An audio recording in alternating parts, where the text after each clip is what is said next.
Hi, everybody. Welcome back to another episode of Project Transitions Transition Points. I'm here with Michelle Palmer. How's it going, Michelle? Great. How about you, Brandon? I'm doing fantastic. The weather here is cold and rainy, so it is not a vibe right now. Yeah, same way in Tennessee. But like, does it ever get cold in Tennessee though? Like, Yeah. really cold?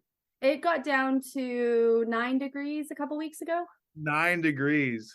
Mm-hmm. The internet has lied to me. I always thought it stays hot out over there.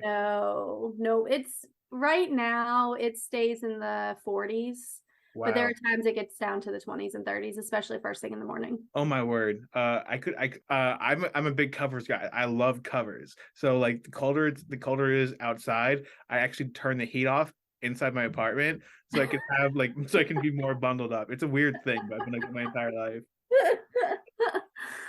It is what it is. But Yeah, so you are the regional director of SOS out in Tennessee, correct? correct. Wow. How long have you been doing that? I have been with the company since August of 2016. Wow. However, when I first started with the company, I was just over the East office. Okay. And we just had staffing changes and development within the program and just kind of transitioned into this role where I was over all of SOS. And Love a also, natural progression. yes, definitely. And I was also, when we had our Missouri program, I was operational support for our Missouri SOS program. That was ESOS, right? ESOS, right? Yep. Awesome. So before we get too much into that, I want to talk about you. So have you always been from were you born and raised in Tennessee? No, I Wow. have lived a lot of different places. Let's hear it. I was actually born in Charleston, South Carolina. Wow. And the day I was born, my grandpa had three heart attacks and a massive coronary. Wow. So as soon as I got out of the hospital, I went up to Boston with my mom. Mm-hmm. And all my mom's family is from Boston, and we lived outside Boston for the first few years of my life. And then we moved to Nashua, New Hampshire when I was in first grade. And we didn't move to Tennessee until my freshman year of high school. Wow, so you bounced. Yeah, so I've been in Tennessee at this point for 22 give or take years. Wow. So I like to consider Boston the Massachusetts of the Massachusetts Philadelphia, because personalities, we're both very feisty. We both have an affinity for our sports teams, and it's the only state where we have like our own like definitive like accents there, you know? Like Yeah. the South has an entire region of accent, but like in Pennsylvania and in Boston and like Massachusetts, like very clear accents. Yeah. I never, because we only lived in Boston for the first few years of my life, I had a little bit of an accent because New Hampshire has a similar accent. Yes. But I've now lived here for 22 years, so my accent's kind of gone away. Do you ever have some Tennessee twang slip in there? Yes, here and there. I've actually got a 7-year-old daughter, and she's got a pretty Southern accent. Wow. So I hear it with her more so than anything, but occasionally I've got some Southern twang in there. That's insane. So where did you go to college? So initially my freshman year of college, I went to Lees McRae College in Banner Elk, North Carolina. And then I transferred to UT. So I was in North Carolina for a year, and then I was at UT for 3.5 years. Graduated with my bachelor's, took some time off, went back and to UT and got my master's in social work from UT. Wow. And I'm actually currently in school as well, working on my MBA in healthcare management through Western Governors University. Look at you go. That's awesome. All right, what inspired you to want to go back to school? I don't know. I like school. I enjoy learning. And within the for going back for my MBA, I've kind of already done everything within this role, so it's not really anything new that I'm learning. It just gives me credentials to put on my name. It feels good the more credentials you have there. I'm the same way with you. I graduated college with my BA and my MS at the same time, and I was like, when I was in college, they were like, so you have good enough grades to do the dual program where you do your master's program at the same time as your bachelor's. And I'm like, do I want to do that? And they were like, more letters at the end of your name, it looks that much better. I'm like, you know what? Selfishly, I will totally do that. The more letters, the merrier. Yeah, yeah. It and I knew going into my master's for social work was just to expand my possibilities for career development. But with the MBA, it's just different approach because I was already doing everything that the MBA includes, in particular with healthcare management. So a different perspectives with different degrees. Absolutely, you see it all the time. So, are you a big Tennessee sports fan? Well, UT, yes, UT Yes, football. I'm a huge fan. It is my alma mater. But when it comes to pro, I'm Boston through and through. Boston through and through. Well, to be fair, Uh-huh. the Titans aren't that much to write home about, so it's okay. No, but I do like Mike Vrabel. He is Yeah. a previous Patriot. So he was great as a player and as a coach for the Patriots. So I'm a huge fan of Mike Vrabel, but I'm still all Patriots. Are you are you a Celtics fan too? Not as much as I am with football, but I do enjoy the Celtics. My big moment with the Celtics when I was really big fan when it was Rondo and the five of them. Oh yeah, yeah. Like between like 2008 to like 2014, like that prime Celtics Yeah, period. Yeah. yeah, Uh, yeah. That's when I was really big into the Celtics, but I do enjoy watching them. I'm not as big of a fan of basketball as I am of football, though.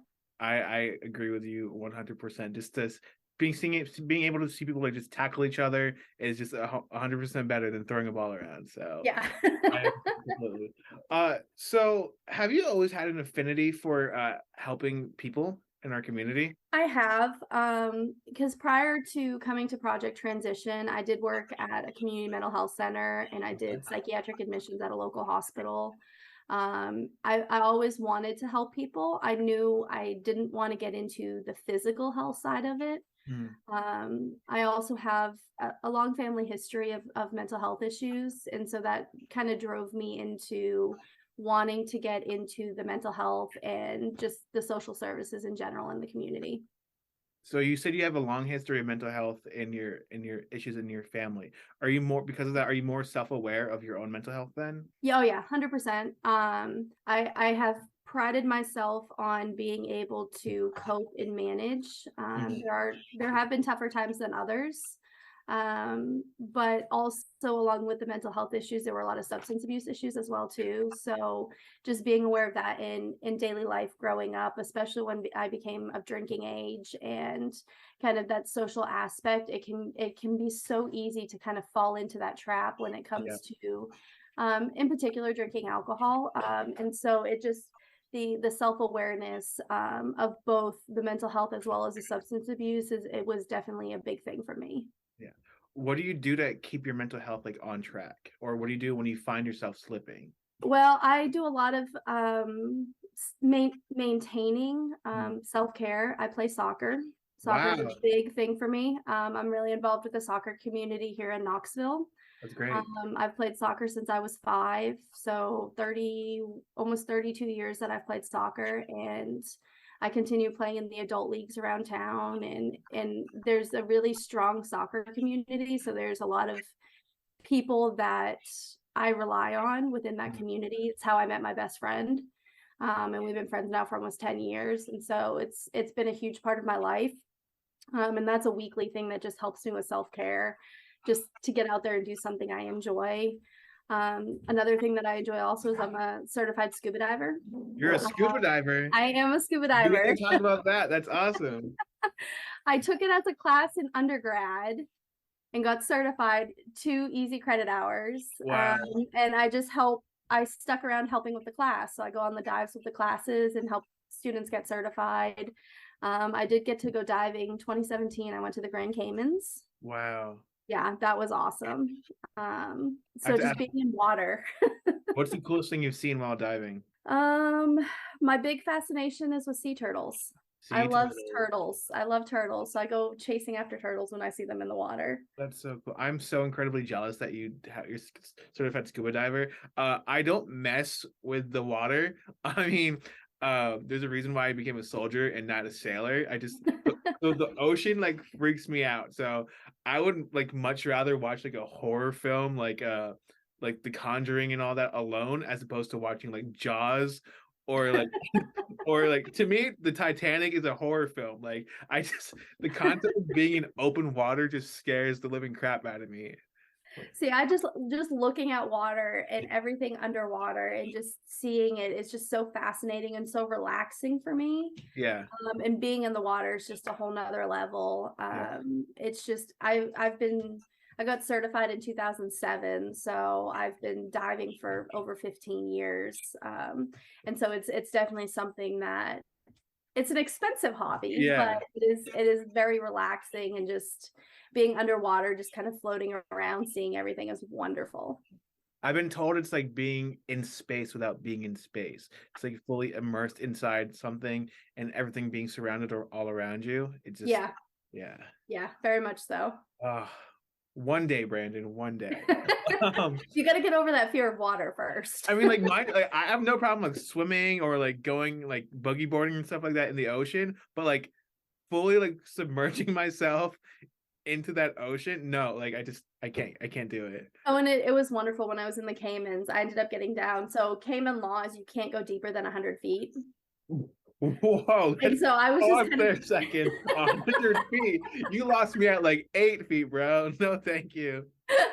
I caught myself going on the outside of a reef. Next thing I know, I'm at like 105, 110, and they're like, get up, get up, get up. Wow. Have you ever done like free diving? I have not. I am not very good when it comes to being able to hold my breath. Mm. Of course, you're blowing bubbles too while you're doing it as well, but it's just never something that's really interested me. No, no, thank you. More power, no, more power to you. But like, if I ever go, I'm gonna have to have you as my teacher because like, I can't right now. No, thank you. So besides doing death-defying stunts like diving in 100 feet of water, what other things do you do? A lot of times it's just spending time with my daughter. Okay. She's a big part of my reason for living. She helps me get by every day. Yeah. But even just hanging out at home, relaxing, spending time with friends every Friday. I go to my best friend's house and we play cards and have dinner and just hang Yeah. out. And so it's just a lot of the social interactions help me with getting through day to day.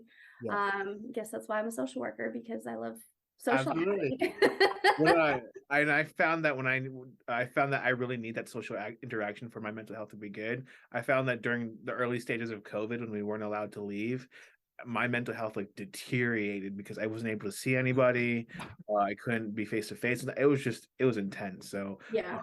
if it wasn't for COVID, I would have never really considered myself to be that kind of person. Yeah, COVID was really hard, especially Yeah. because soccer stopped, and so a lot of those day-to-day things that I did just weren't happening because of COVID. Yeah.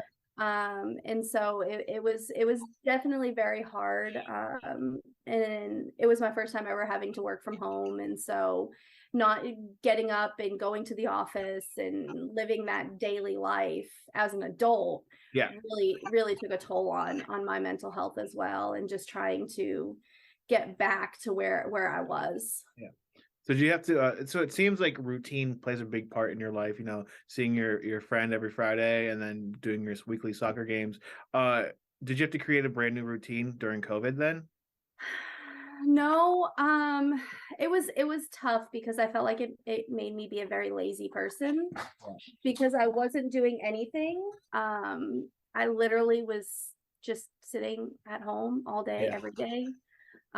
Luckily, there was some routine because the school my daughter went to, she was in preschool when COVID first hit, so school ended early. But when she went into kindergarten that fall, she was back in person, so there was Wow. not that virtual component of school for her. So I still had that routine of getting up, getting her ready for school, taking her to school, and then I would just come back home and just work. And it's very blah, for lack of Yeah. a better term. And you got to put on this face for your daughter, right? Too, so she doesn't worry and keeps things as normal as possible for her too, right? Yeah, definitely. But a lot of our interactions, we were doing what we could, having fun, just existing together and interacting and all of that. So that was a good distraction from me just sitting at my kitchen table, dining room table every day working. Yeah. And so it definitely helped with giving me something else to do. I think the whole existing together aspect is a really great point to lean on. You don't always have to do things. Sometimes the best thing to do is just to exist, like Yeah. do what you can do to get by. Yeah, exactly. And there's no harm in that. So I see you bending down a lot to shush your dogs. Do you want to tell us a little bit about your dogs and your love for them? Sure. Well, that moment was because they managed to get the bowl of cat food Oh no. and they were carrying it around. So I've got 3 dogs. 3 dogs. One of them, he is a 9-year-old boxer Great Dane mix. So Okay. he's the one that pulls everything off. So he's the one that got the bowl of cat food off the counter it was on. Yeah. And then I've got 2 puppies. One of them's actually my boyfriend's puppy. She is a 7-month-old blue heeler, blue tick coonhound mix. Oh, She is beautiful, yeah. but she's still growing. Yeah. And then the third dog he's 12 to 14 weeks old. He I think is a beagle terrier mix. Yeah. And I've got a funny story about him. Love to hear it. I just got him end of November, beginning of December. I had a beagle that he was my first baby, and I had to put him to sleep back in August, I want to say it was. And it was the first animal I personally had to put to sleep, and so it was really hard on me. He was my first kid because I had him long before I had my daughter. Yeah. Well, then my mom picked up and moved to Phoenix, Arizona back in April, and she asked me to keep one of her dogs that she had. And she was a 9-year-old red-bone coonhound, and she was actually a rescue from the Gatlinburg wildfires. Oh wow. Yeah, so we got her coming out of the wildfire. So a lot of trauma and a lot of behavior management with her when we took her in. So she was a family dog. So I had the 2 of them, and then we put the beagle to sleep, and then I came home from a visit one day and there was vomit all in my upstairs, and my older sister works at a vet's office, so I sent her a picture and I said, hey, what's going on? She told me to bring her in. Well, when I first got the puppy, because the puppy came after I put the beagle to sleep, and I was like, my beagle's name was Ziggy. I was like, Ziggy sent him for some reason. There's a reason Ziggy sent him. I don't know what it is, but Ziggy sent him. Well, then when I took the red-bone coonhound to the vet, it turned out she had a mass on her heart. Oh no. And so we had to make a hard decision and suddenly put her to sleep. And then Yeah. it all kind of clicked that that's why Ziggy sent this puppy to me, because he knew this was going to happen. They wanted her to be alone, right? Yep. So it was very special to me, because I've had dogs my whole life and I've had cats my whole life, and I'm a very big animal person. Yeah. And so it's hard putting animals to sleep, but we're their whole life and they're only a part of our life. And so I want to make my animals' lives the best they can be while I have them. Yeah. So it's always transitioning. I always have new animals coming in. One day I hope to have a farm. Ideally, a farm would be amazing. A farm with like free roaming animals, lots and lots of pigs. I don't care if they grow up to be 100, 200 pounds. I'm having pigs, right? Like I love a good pig. Yeah, I Speaking want chickens, pigs, and cows. Listen, the way egg prices are going right now, I think we need as many chickens as possible. I live in an apartment complex, and I might just create one in our grassy knoll outside. So I'm sure everybody would appreciate that. you know what? You got to do what's best for everybody.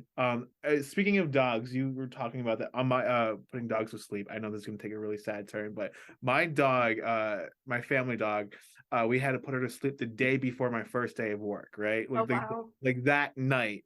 They were like, yeah, we have to go put her to sleep. Like it's her cancer kicked in like that fast, like we didn't know. And I'm like, all right, this is what we got to do. It's Yeah. what's best for Greta. And like we were all like crying, right? Because it's really, really sad. And so we go, and luckily we took her to the hospital, and the hospital was like open like 24/7. And it's really great. And then we got to spend all this time with her up until like the last seconds, right? And then it was, by the time we were done, it was like 4 o'clock in the morning. I'm like, I start work in 4 hours. So I went back, I got dressed, and I literally just threw something on, like kind of like halfway decent, and I drive into work, and I'm like bawling my eyes out the entire way to work, and then I get in the parking lot, and I slap my face, and I'm like, okay, we're good, we're good, we're good, and I walk into the front door and say, hi, I'm Brandon. Today's my first day of work. I was totally not bawling the entire way here, so, but it's certain things like that are really make us or break us, and we can't let us break us. Yeah, definitely. It's the best thing for their quality of life. I know with my beagle, it had been a few before we had decided to put him to sleep, but it was to the point he couldn't stand up and he was laying in his own urine and just no quality of life. And it was just what was best, given he was 14. So It doesn't matter he was if we have him there. doesn't matter if we have him for 10 hours or 10 years. You just got to give him the best life possible, right? Yeah. Yeah. My parents actually had a dog that they only had 9-10 months, I want to say. But she was having 9-10 seizures a day. Oh wow. And they couldn't get it under control, and there was no quality of life. And so it's so hard when things are sudden with putting animals to sleep. If it's expected, it's a whole lot easier to process. It's the same thing with adults too, people in our loved ones in our life. Like if it's expected, it's a whole lot easier to process it than when it's sudden. Absolutely. To transition to something a little happier, right? You do say you spend a lot of time with your daughter, right? Yes. What are some things that you guys do together that like really make you that put you in like a good headspace? Really just being around her in general. She's my only child, so she's very independent. She's able to self-soothe and keep herself busy, but there's times that she wants to do my hair and do my makeup and Yeah. so she really enjoys doing that. She is a competitive cheerleader right now. Wow. So she loves doing her back bends and her cartwheels and working on different tumbling stuff. And so she got a mat for Christmas. And so I help her with that a lot. She used to like soccer. So we would kick a soccer ball around and play, but really just anything with her. She's a happy kid. She's a good kid. So just being around her makes me happier no matter what we're doing. Happy and healthy is all that matters, right? Yep, 100%. So I would love to transition to project transition. I'd love to transition to system of support, right? So you've been running the program for about 6 years now. So can you just give us like a general breakdown Of what the program is? of what the program is, why you chose to be part of it, different things like that. I want it from the heart, you know? So I had never worked specifically with individuals that had intellectual and developmental disabilities. Yes. Given working in mental health in general, there are individuals with those diagnoses.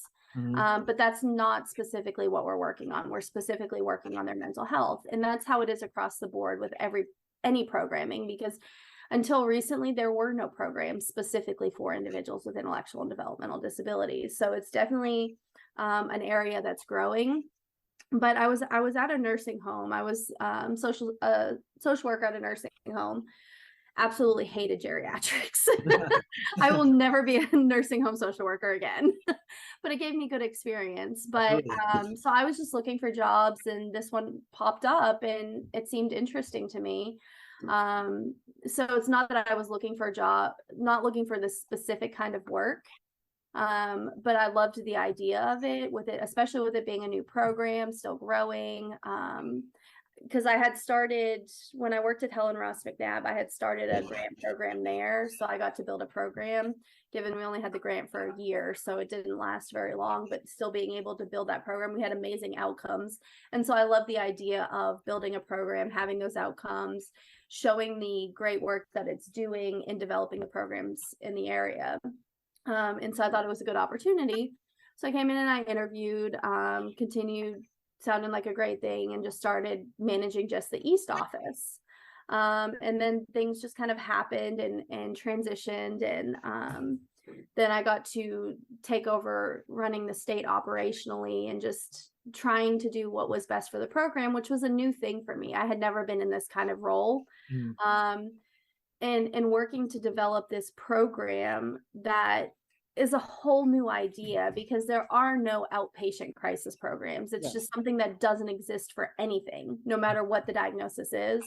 So being able to get into the home and be that crisis support on a different level versus having to call mobile crisis and having to call the ER or 911, and being able to help de-escalate people in the home when they're in a behavior or starting to de-escalate.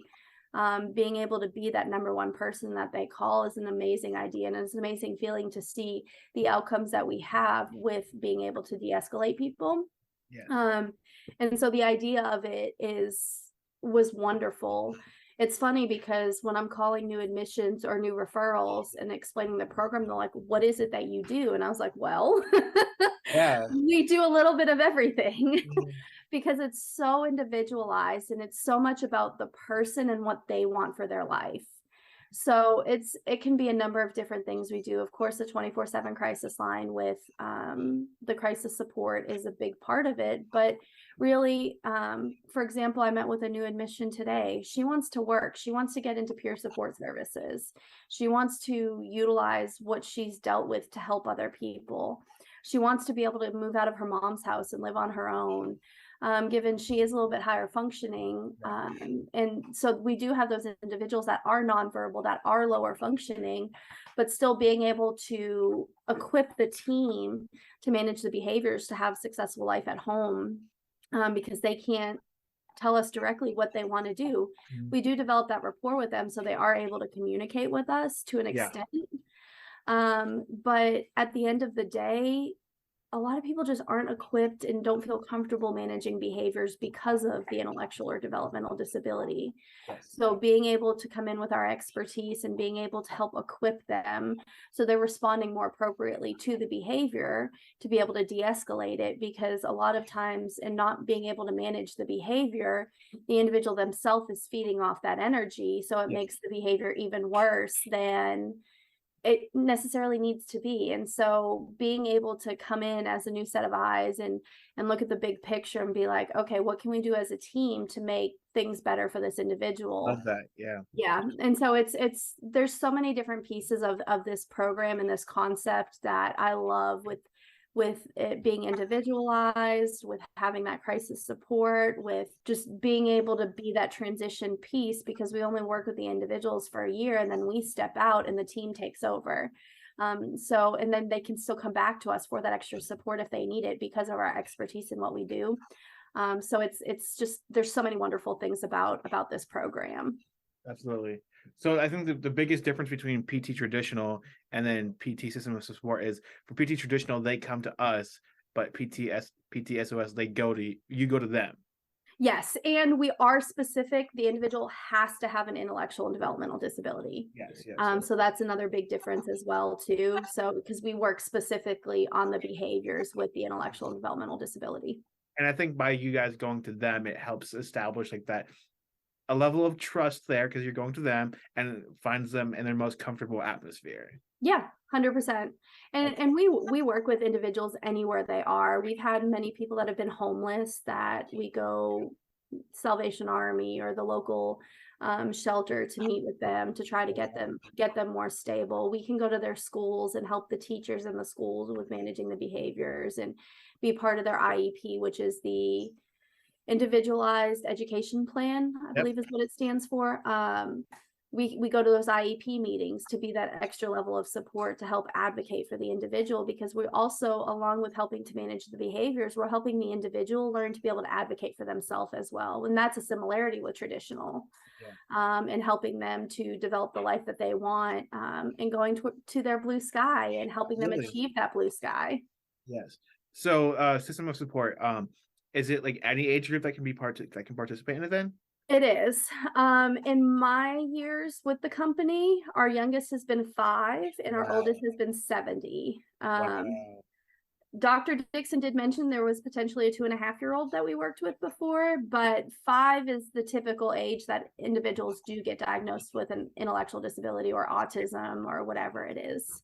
I know that Dr. Dixon has also been a huge advocate for SOS as well, right? Yes, definitely. She's been with us since the beginning. It's great to see that she's back. She's with us now. So yeah, it's great to have somebody on our side. So yeah, definitely, especially as we look at expansion and trying to get into other states. It's huge to have her, because she was with the development and she her job was to make systems of support successful from Blue Care's side of it. So, and we continue to grow and continue to be able to help individuals in the community. And she was a huge part of that. And now she's on our side. And that's so amazing, right? Yeah. So, 2023 is the year that we are in now, which is crazy to think that it's 2023 already. Yes. I feel like 2022 just went by just like that. 2021 went even faster. I'm going to be 30 in 2 years. It feels like I was just 21 yesterday. So where's the time going? But what are some of your resolutions for 2023? Well, I've never been big on resolutions. Yes. It's more so just being a good person and helping my daughter grow into a good person. That's my responsibility as her mother, is helping her be a good person. And so continuing to do the best I can at being me and being good. That's always something I'm working towards and continuing to grow on. No specific resolutions, just continuing to be successful and have a good life. I think a long-term goal like that is just as good as or even better than a resolution. So valid take, W take. So you're good on that one. So Michelle, thank you so much for coming on. You've been phenomenal, and I'm glad we get to learn so much more about SOS, because coming from me, I didn't know as much about it as I did today. So thank you for explaining that to us. Yeah, I'm always happy to talk about our program. We just kind of float along and do what we need to in the community, and I'm always happy to talk about something I'm so passionate about. Yes, and you're doing great things. So you don't need to hear it from me, but I'll say it anyways. Keep up the amazing work. Well, thank you. Thank you so much for listening to another great episode of Project Transition Points. I'll see you all around.